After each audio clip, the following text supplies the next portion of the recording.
করছেন? Trinamool is a different creature all together. Trinamool পারে না এমন কোনো কাজ নেই। তৃণমূল ব্যালট চিবিয়ে খেয়ে নেবে। তৃণমূল কি বলছো, ব্লক সভাপতি বিএলও হয়ে ঢুকে থাকবে।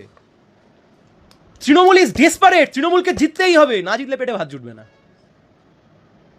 প্রশ্ন যখন শুধুমাত্র রাজনীতি নিয়ে, তখন জিতলেও হয় হারলেও হয়, কিন্তু প্রশ্ন যখন জীবনযাপন নিয়ে, বেঁচে থাকা খাওয়া পড়া নিয়ে, তখন তাকে যেভাবে হোক তা করতে হবে।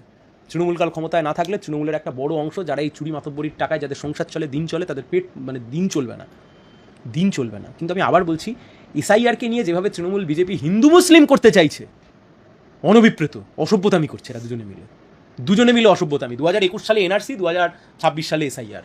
শিক্ষা দুর্নীতি, চাকরি বাকরি, ছেলেমেয়েরা কষ্টের মধ্যে রয়েছে, জিনিসের দাম বাড়ছে, কারুর কোনো হুঁশ নেই। 75 বছরের বয়স্ক লোক এখন গিয়ে বসে বসে কাগজ খুঁজবে। তৃণমূলের ব্যবস্থা করেছে। রাজ্যে মৃত ভোটার তৃণমূল ব্যবহার করে, তাদেরকে ভোট দেয়। দ্বিজেনবাবুকে নিয়ে এসে ভোট দেওয়া। কিন্তু এই মৃত ভোটার ইলেকশন কমিশন দায় এড়িয়ে যেতে পারে? এসআইআর ইলেকশন কমিশন কেন করায়নি? কেন করেননি? ইলেকশন কমিশনকে নিয়ে তো প্রশ্ন উঠবে। সুপ্রিম কোর্ট বললো ইলেকশন কমিশনের যিনি চিফ ইলেকশন কমিশনার থাকবে, তাকে অ্যাপয়েন্ট করবে যে কমিটি, তাতে থাকবে দেশের প্রধানমন্ত্রী, দেশের প্রধান বিচারপতি এবং লোকসভার বিরোধী দলনেতা। কেন্দ্রীয় সরকার সেই বিল নিয়ে এসে সেটাকে নাল অ্যান্ড ভয়েড করিয়ে দিয়ে বললো না, দেশের প্রধান বিচারপতি নয়, দেশের প্রধানমন্ত্রী, দেশের রাজ্য লোকসভার বিরোধী দলনেতা এবং তার সাথে কেন্দ্রীয় সরকারের একজন কেন্দ্রীয় মন্ত্রী। অর্থাৎ আপনি আপনার মনের মতো ইলেকশন কমিশনারকে অ্যাপয়েন্ট করছেন। এসআইআর এর মধ্যে দিয়ে যেটা হতে পারতো, ডেথ ভোটার বাদ দাও, ডেথ ভোটার বাদ দাও। ধর্মেন্দ্রর কাছ থেকে হেমা মালিনী প্রায় চলে যাওয়ার মতো করে তৃণমূল কাঁদত।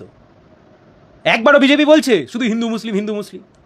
শুভেন্দুবাবু দিক, হাজার খানেক লোকের নাম দিক যে এই অবৈধ অনুপ্রবেশকারী বা রোহিঙ্গা এখানে বসবাস করছে। হাইকোর্ট সুমোটো কগনিজেন্স নিয়ে নেবে। প্রধান বিচারপতি স্বতঃপ্রণোদিতভাবে হয়তো মামলা গ্রহণ করে নেবেন, মামলা শুরু করে দেবেন। তা না করে 2021 সালের মতো শুধুমাত্র হিন্দু মুসলিমের আবহে ভোট হবে না এবার।